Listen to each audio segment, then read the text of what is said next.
Le problème d'Inaero, c'est un problème de développement. Il leur faut beaucoup de fonds pour définir l'avion, construire le prototype et le faire voler. Et ça, la phase jusqu'au premier vol, il faut compter à peu près 1 milliard d'euros.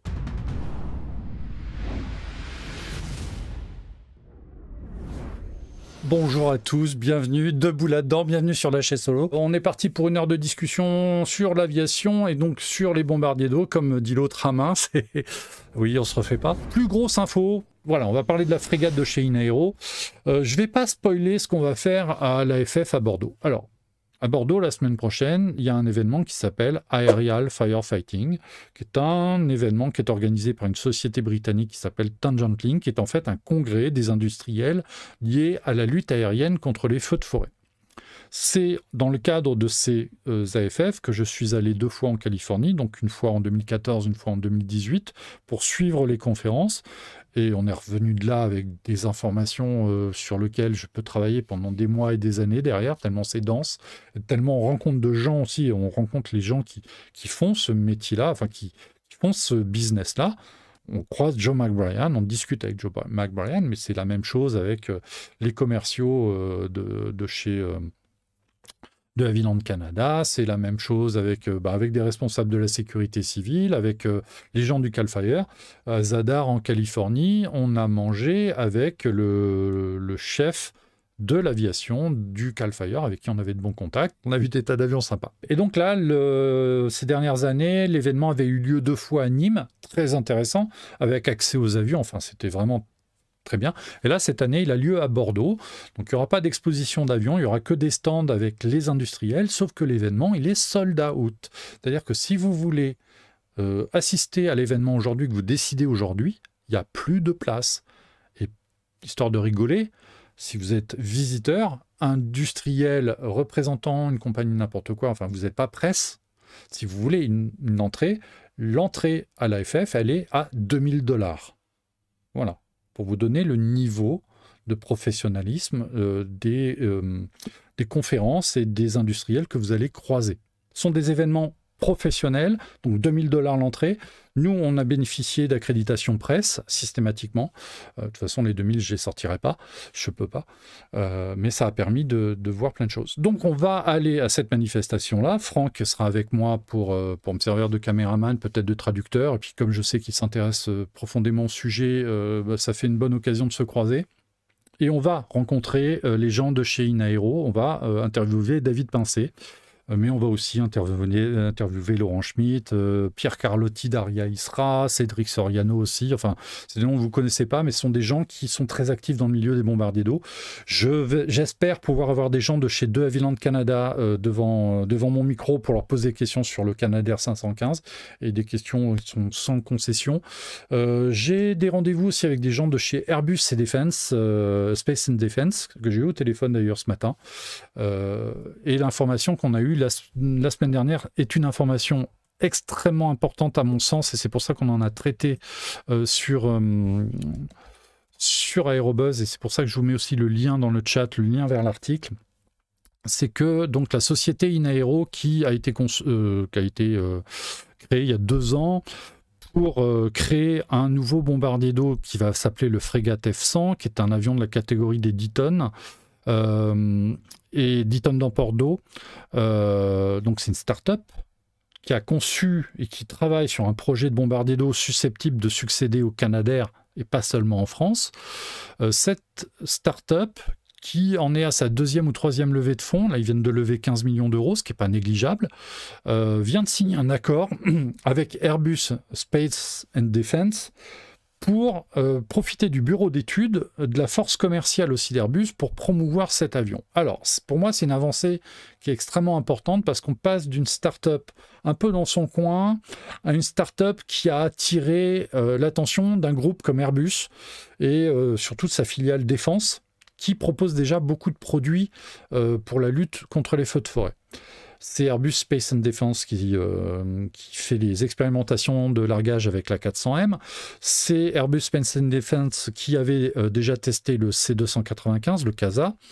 Ils ont aussi des systèmes de communication, ils sont en train de développer, qui sont utilisables entre les avions et les pompiers, parce que c'est quand même très très important qu'on puisse passer des informations de l'air vers la Terre et inversement.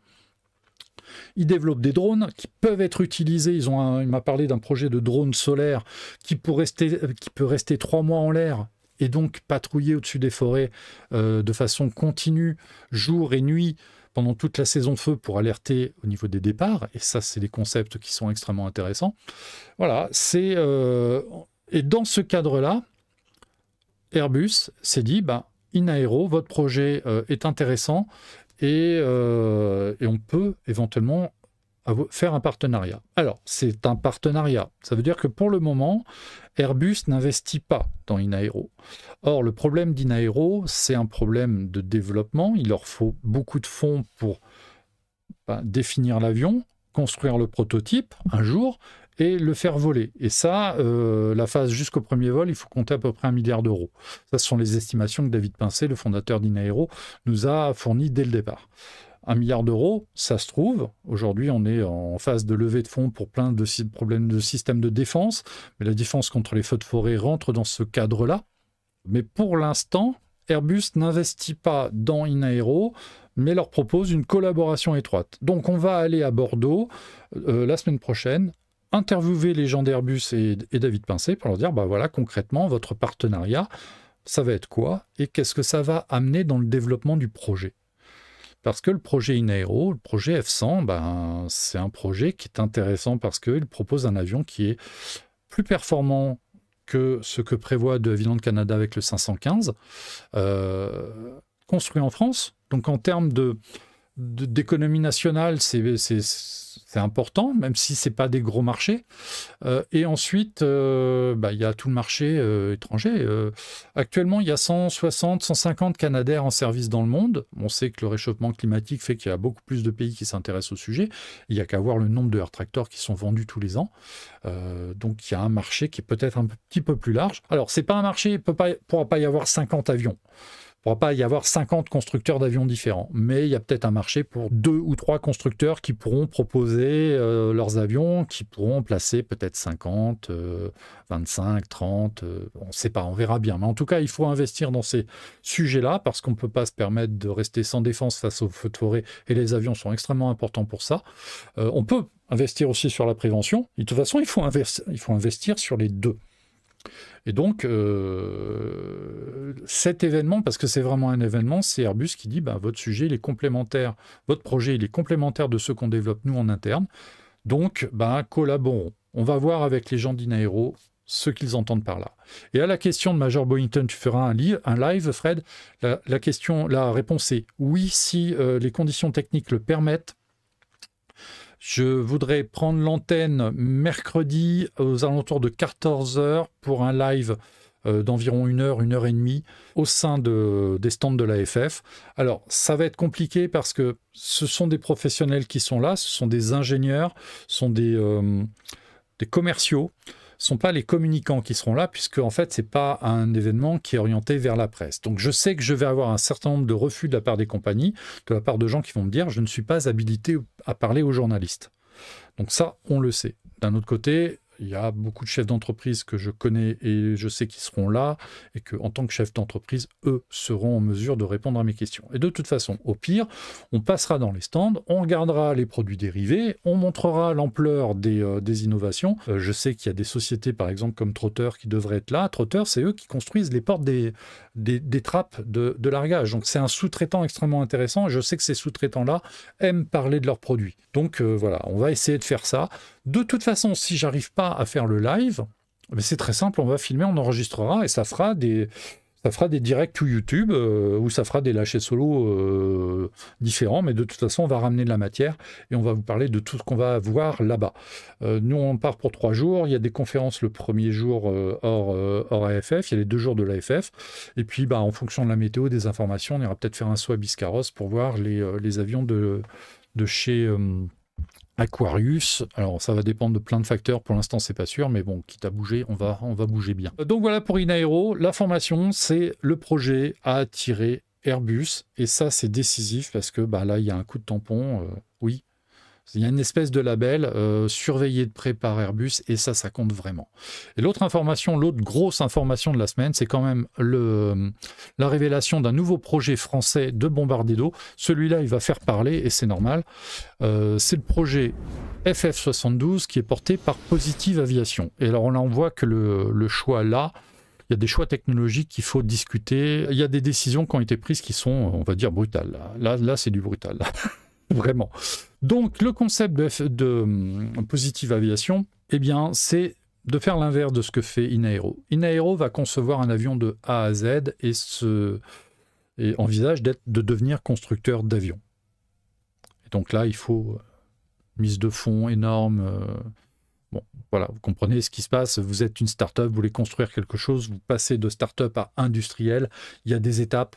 Il faut grandir dans le bon sens, et c'est très compliqué. Positive Aviation a une autre approche du domaine. Ils sont concurrents dans une certaine mesure avec Inaero, puisqu'ils veulent proposer aussi un bombardier d'eau amphibie et Copper, mais eux ne veulent pas construire l'avion, ils veulent être que juste modificateurs, c'est-à-dire qu'ils vont prendre des ATR-72, qui sont des avions qui sont encore en production, ça compte énormément, et les mettre sur flotteur pour les transformer en bombardier d'eau. C'est une décision qui est quand même radicale, c'est un choix qui est extrêmement osé, mais qui est fait, et c'est là le point sur lequel je veux insister, qui est fait par des gens qui sont des vrais ingénieurs aéronautiques et qui ont fait beaucoup de calculs pour la réalisation de ce projet.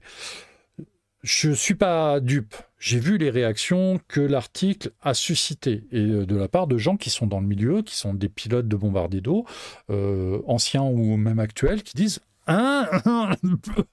Et ça les a fait tousser parce qu'ils n'y croient pas. Et c'est normal. C'est des réactions tout à fait logiques. Je vais, moi, rester le plus neutre possible sur ce genre de projet pour une raison toute simple, c'est que, et ça je parle d'expérience, j'ai vu des projets se monter dans le milieu des bombardiers d'eau, et pour lequel, de ma petite expérience à l'époque, je dirais ça ne marchera jamais, et les trucs ont marché. J'ai vu des trucs se développer en me disant mais ça c'est révolutionnaire, et ça a planté. Donc, et puis en plus c'est pas mon job ça va être de vous dire bah voilà le projet, voilà qui est derrière le projet, et voilà leurs arguments, et c'est ça qui est important. Il faut toujours se baser sur les arguments.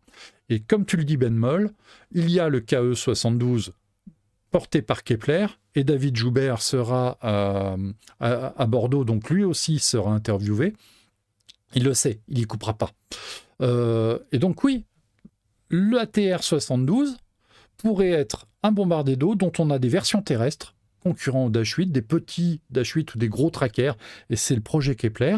Et il y a le projet FF72, où tu pourras avoir les mêmes avions sur flotteur.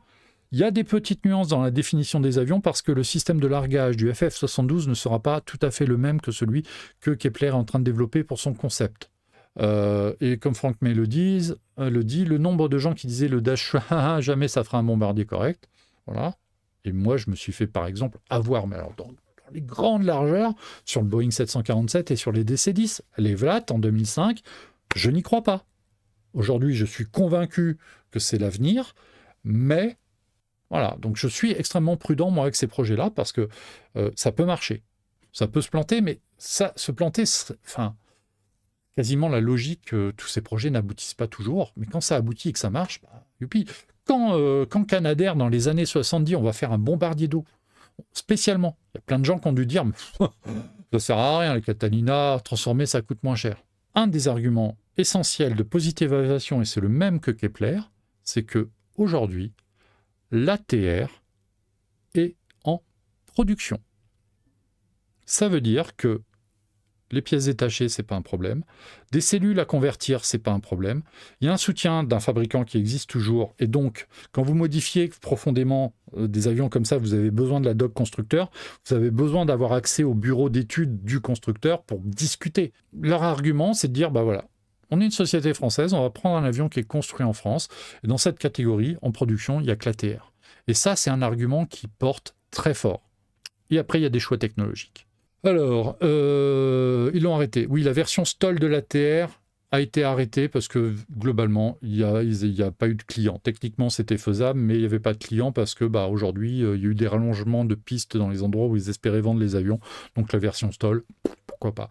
Mais est-ce que dans les modifications que Positive Aviation peut introduire dans son FF72, il n'y a pas des choses qui pourraient être dérivées de ce qu'a fait ATR sur ce projet d'avion d'atterrissage court? Tout est possible. Vraiment, tout est possible. Alors, les caractéristiques globales du FF72, donc c'est pas un hydravion, c'est bien un amphibie. Les trains d'atterrissage sont dans les flotteurs, de même que les écopes, avec des conduits pour amener, comme sur les Fireboss, l'eau écopée à l'intérieur du fuselage, puisque les réservoirs seront à l'intérieur. Les trains sont rétractables, donc l'avion pourra se poser sur piste et se poser sur l'eau, donc c'est un vrai amphibie. Et la capacité en volume d'emport, c'est 8000 litres. Donc ça veut dire une capacité d'emport jusqu'à 8 tonnes, mais à moduler en fonction de la chaleur, des masses, etc. Le principe, donc, c'est des ATR 72 uniquement. Alors, le concept pourrait être transposé sur des ATR 42, mais il ne voit pas l'intérêt, ce serait moins de masse. Voilà, mais en tout cas, il est applicable sur des avions qui seront neufs ou d'occasion. Et Positive Aviation ne sera pas constructeur de l'avion, ils ne seront juste que modificateurs, intégrateurs. Donc ça veut dire qu'en termes de budget sur les avions, sera différent. Beaucoup plus léger que construire un avion neuf. Évidemment, il y a des écueils techniques à franchir parce que là, on a des gros flotteurs sur un avion et donc ça va alourdir l'avion, ça va peut-être peser sur ses performances. Et on sait que sur les bombardiers d'eau, les performances sont très intéressantes, sont très importantes. Après, un 42 avec des moteurs de 72, c'est ça qu'il faut. Oui, mais alors dans ces cas-là, tu es obligé de recertifier l'avion. Et là, c'est plus le même budget.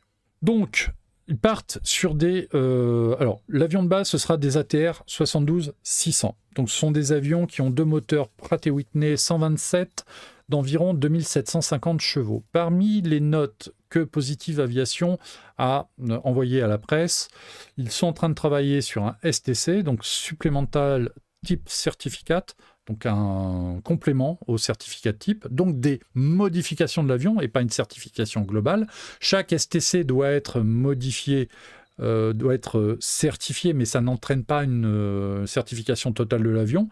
Non, il faut juste justifier que la modification est conforme. On est sur un avion donc, qui a 2750 chevaux. Parmi les modifications qui peuvent entrer dans le STC, il y aurait l'autorisation d'utiliser les turbines à puissance max en continu, alors que visiblement c'est qu'une puissance max utilisable au décollage qui permettrait d'augmenter la puissance de la turbine de façon continue de 11%. C'est pas négligeable. Donc ça fait partie des modifications qui pourront être dans le STC. Ensuite, l'avion a une masse maximale au décollage de 23 tonnes, donc 20 tonnes pour le CL415. C'est un avion qui tourne autour de 13 tonnes à vide en service. L'argumentation de Positive Aviation, c'est qu'ils vont le dépoiler total, donc pas de siège, pas de clim, pas de pressu. Donc ça veut dire qu'ils peuvent gagner énormément de poids là-dessus parce qu'il va falloir rajouter du poids pour les flotteurs. Et les flotteurs, je sais plus, il m'a donné la masse des flotteurs. Alors oui, l'avion fait 12,8 tonnes avec les flotteurs, sachant qu'il y a au moins 1 tonne par flotteur. Donc ça veut dire qu'il faut vraiment dépoiler l'avion totalement pour pouvoir accepter, pour pouvoir rester dans les purs de la masse maximale au décollage. Et ça veut dire qu'effectivement, si on a un avion à 12 tonnes, 8 tonnes d'emport plus le carburant, c'est tangent. Donc ce sera un avion qui va être exploité aux alentours de 6 tonnes et demie, 7 tonnes, donc un peu plus qu'un Canadair. Donc pour succéder au Canadair, pourquoi pas. Il y a l'installation des flotteurs qui effectivement interroge beaucoup de gens. L'argument de Positive Aviation, c'est que les flotteurs vont être notamment ancrés dans les zones où étaient ancrés les trains d'atterrissage, plus des renforts. Et puis d'autres barres de stabilisation. Donc ça, c'est quelque chose qu'ils ont réellement pris en compte. Après, effectivement, il y a savoir quelles vont être les performances sur l'eau, sachant que l'avion sur flotteur va être lourd, n'a pas une puissance non plus absolument géniale, mais il est un petit peu plus lourd que le Canadair et il a un tout petit peu plus de puissance si je me souviens bien. Donc on doit être dans un rapport de masse-puissance qui ne doit pas être éloigné. Donc là-dessus, il faut voir leurs arguments et il faut voir par contre, là et c'est très très important, le comportement de l'avion à flotteur sur l'eau en fonction du vent, de la hauteur des vagues, de la profondeur. Donc ça va être là vraiment le cœur du sujet. Néanmoins, pour ce qui est des contrats éventuellement en France, les écopages se font majoritairement sur des plans d'eau intérieurs avec des vagues relativement faibles. Si l'avion a du mal sur du gros clapot, il sera peut-être restreint à être utilisé uniquement sur les plans d'eau intérieurs. Ça peut être une contrainte. Voilà. Comme dit Franck May, les catamarans n'aiment pas les vagues. D'un autre côté, les catamarans, ils font des courses malgré tout, très rapides, autour du monde, et donc ils n'aiment pas les vagues, mais ils les prennent quand même. Donc, on va voir. Alors, décollage à la masse maximale pour un ATR, c'est sur piste normale. Conditions ISA, etc., c'est 1315 mètres. Vitesse de croisière 270 nœuds, donc là c'est vraiment beaucoup plus rapide qu'un Canadair, hein, c'est 500 km/h. La consommation horaire est pas si élevée que ça, puisqu'elle est de 1432 livres à l'heure, 650 kg à l'heure, sachant que l'avion peut prendre jusqu'à 5 tonnes de carburant, je crois. Plafond 25 000 pieds, c'est à peu près pareil que le Dash 8. Il est silencieux, il est relativement discret et surtout il a des coûts opérationnels qui sont extrêmement faibles. C'est un des arguments d'ATR sur ces avions, c'est que c'est des avions qui coûtent pas cher à faire voler. Donc on est là sur ce projet-là qui vient d'être révélé, qui existe depuis un certain temps. Moi ça fait 2 ans que j'échange un petit peu avec Laurent Schmitt. On a pu le dévoiler cette semaine, même s'il y avait déjà eu des fuites. Mais c'est un projet qui interpelle. On va le suivre parce que vraiment c'est intéressant. S'ils parviennent à aboutir, ce sera vraiment révolutionnaire. Si ça aboutit pas, je pense que la version tanker de l'ATR a un certain intérêt. Vraiment.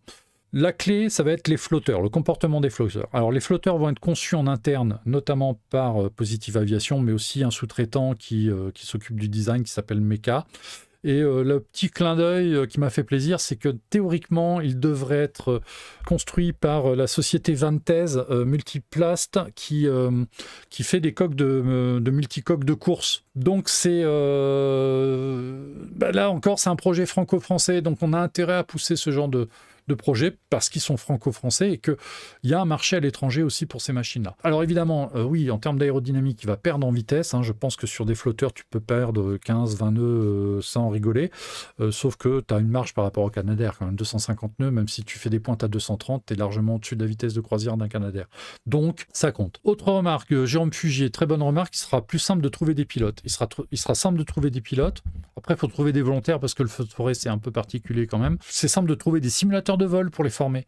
C'est simple de trouver des pièces pour entretenir les avions. C'est simple de passer un coup de fil à Toulouse pour dire là on a un truc qui est pété, pouvez-vous nous sortir la pièce? Ça tombe bien, on en a plein en rab parce que c'est des pièces qui sont produites à grande échelle. Donc c'est un avion de grande production et ça va changer plein de choses. Il y a des arguments. Simplement, il faut que Positive Aviation arrive avec des argumentaires techniques convaincants, et c'est ce qu'on va aller leur demander la semaine prochaine. C'est important parce qu'aujourd'hui, cette année, on fête les 30 ans de l'arrivée des Canadair en France, des CL415, et des 20 ans des Dash 8. Donc 30 ans, c'est le bel âge auquel il faut commencer à remplacer les avions, et on voit bien qu'avec les calendriers qui nous sont proposés, les Canadair, on va les garder, les 415 qui sont là, on va encore les garder au moins 10 ans. Donc ça veut dire qu'on les rendra, ce sont des avions qui auront 40 ans. Ça commence à être dur. On n'est pas à la merci d'en casser un. Et là, ça veut dire que la flotte, elle tombe à 11. Et en termes de dispo, c'est pas bon. Il faut travailler sur ces sujets-là et il faut que les gros industriels investissent dans ces projets-là, qui soient portés par des petites entreprises. C'est clair. Et cet avion sera plus simple à modifier pour une multimission. Ce qui va se passer, c'est que les avions vont arriver chez Positive Aviation d'occasion ou neuf et vont être transformés chez Positive Aviation assez rapidement. L'argumentaire de Schmitt, c'est de dire, nous, en 2030, si tout va bien, on est capable d'en sortir 12 par an, d'en modifier 12 par an. Parce qu'il y a juste à mouler les flotteurs, les installer, les câbler, faire les réservoirs. Quand Connair récupère des Dash 8 et qu'il les transforme en bombardier d'eau, c'est 75 jours de travail. Vous prenez un avion qui sort de service d'une compagnie aérienne, il arrive chez Connair, 75 jours après, vous avez un bombardier d'eau. Donc, ça, c'est possible. C'est juste que la solution de flotteur, il faut voir son niveau d'acceptabilité technique. Positive Aviation parle d'un démonstrateur dès l'année prochaine. Voilà. faut être très clair, parce que c'est pas très compliqué de trouver un ATR sur lequel on va mettre des flotteurs et puis voir si ça marche. Et moi, c'est ce qui me passionne vraiment, c'est de voir ces projets-là avancer. On voit que le projet belge, il est ralenti, hein, le Sea Eagle, mais ils seront là à l'AFF, donc on va pouvoir rediscuter avec eux pour savoir où ils en sont. Et tous ces projets sont très intéressants. Et on s'aperçoit qu'en fait, au total, il y a quoi? Il y a 4 projets. Il y a le 515, le FF72, le Inaero, le projet italien sur lequel on va avoir des news puisque le patron sera là. Et sur ces 4 projets, il y en a 3 qui sont européens. Là, ça vaut le coup de bosser, de se dire, voilà, bon, après, c'est le premier arrivé, le premier gagne. Ça pourrait arriver vite en service. Alors, c'est un peu l'argumentaire de Positive Aero en disant, voilà, c'est très facile de trouver une douzaine d'ATR et de les modifier. Et c'est moins cher, parce que l'argument massu, c'est qu'un ATR FF72 va coûter entre 30 et 40 millions de dollars modifié, alors qu'un 515 ou un frégate, il va falloir compter aux alentours de 60. Alors après, ce n'est pas les mêmes capacités. Donc il y a des choix à faire. Et les choix, c'est les politiques qui vont les faire, mais les politiques, pour les faire, il va falloir qu'ils lisent nos articles aussi, et qu'ils entendent nos arguments et les arguments de l'industriel. Donc, il y a un mouvement sur ce marché qui me paraît extrêmement intéressant, des gens qui ont envie d'innover et qui ont des idées radicales, qui effraient parfois, mais même sur le Inaero, quand on leur dit que c'est une start-up, il y a des gens qui disent « ça ne marchera jamais ». Ouais, mais là, il y a Airbus qui vient de donner... vient de dire « mais nous, ça compléterait notre truc ». Et on a la chance d'avoir en France une industrie aéronautique qui souffre, mais qui sort des produits et qui peut éventuellement révolutionner un domaine. Donc, c'est pour ça que je vais garder un avis extrêmement neutre sur le sujet. Il faut voir comment tout ça va avancer. Et c'est pour ça qu'on va à Bordeaux la semaine prochaine. Et c'est pour ça qu'on va essayer de faire un live sur le sujet. Le FF72 a une meilleure autonomie que le Frégate F100. Je pense pas. Là-dessus, par contre, entre le frein des flotteurs et entre l'autonomie des ATR qui n'est pas extraordinaire, je ne sais pas. Mais en fait, c'est pas en termes de distance franchissable, c'est effectivement en termes d'autonomie qu'il faut parler. C'est en temps de vol. C'est en playtime qu'il faut calculer. Il faut que les avions puissent voler pendant 4 heures. Après, on sait qu'à la sécurité civile, quand ils décollent, c'est pour 3 heures. Donc oui, il faudrait au mieux pouvoir voler 4 heures.